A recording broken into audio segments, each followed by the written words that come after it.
Hi, I'm Jill with Gracious Goodbyes.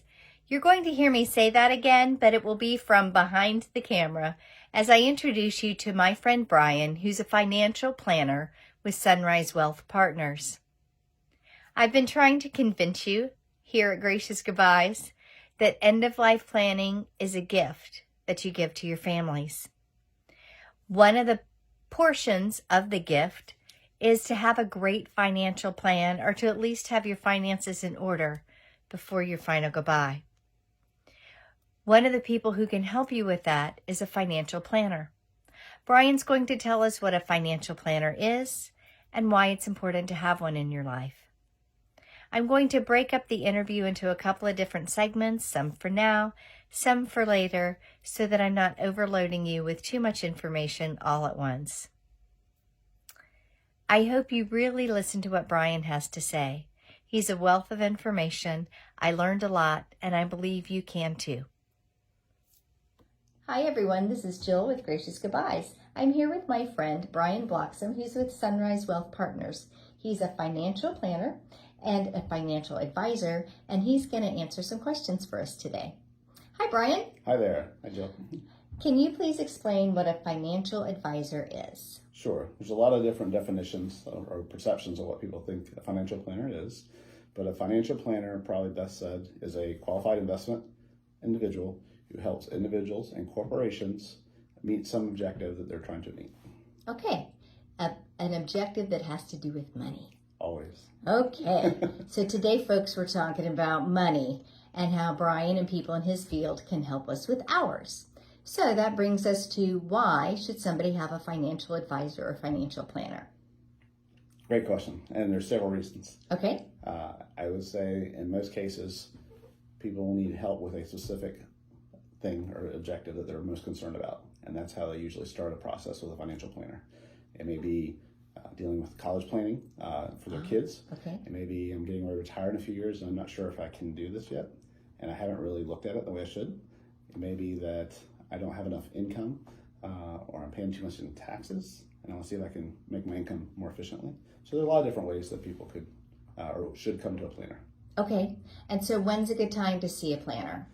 In most cases, I would say by your mid-career or mid-age, the Generation Y, as I like to call the 40 to 60-year-olds, preferably the earlier part of that, in the 40s to 50s. Typically, someone has passed that entry-level job and they've moved up in their career. They may have kids, may have a home, and now all of a sudden they have got a lot of moving parts and they may not have time to address all of them.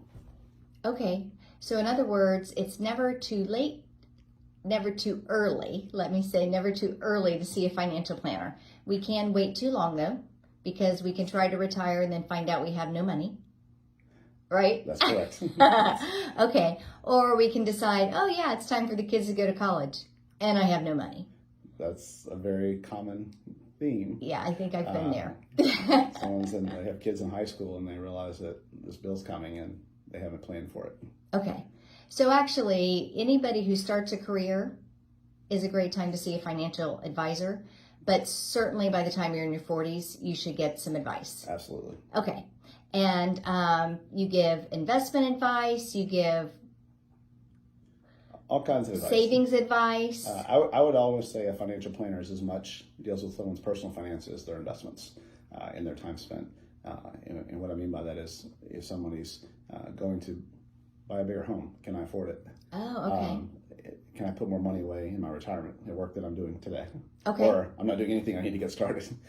Same thing when we talked about earlier with college planning. If somebody has a life event where, fortunate or unfortunate, where they may have had a layoff in a job or an unexpected loss in their family or an unfortunate divorce, all these items in many cases force people to look at their finances, whether they want to or not. Okay. Okay, great.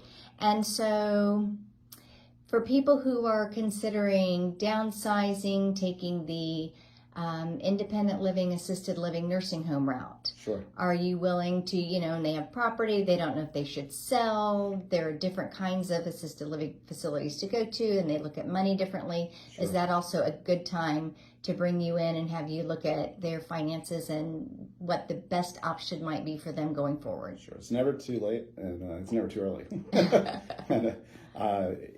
those decisions are tough, and I'm not the only person that they probably will be talking with. They're probably going to be talking with either their kids or immediate family members. Okay. They may be talking to an estate attorney. They may be talking to an accountant. All the above that will help them. They really need a team of people to help them make these decisions because some of them are permanent, and you can't go back if you make the wrong one. Okay, that's great to know.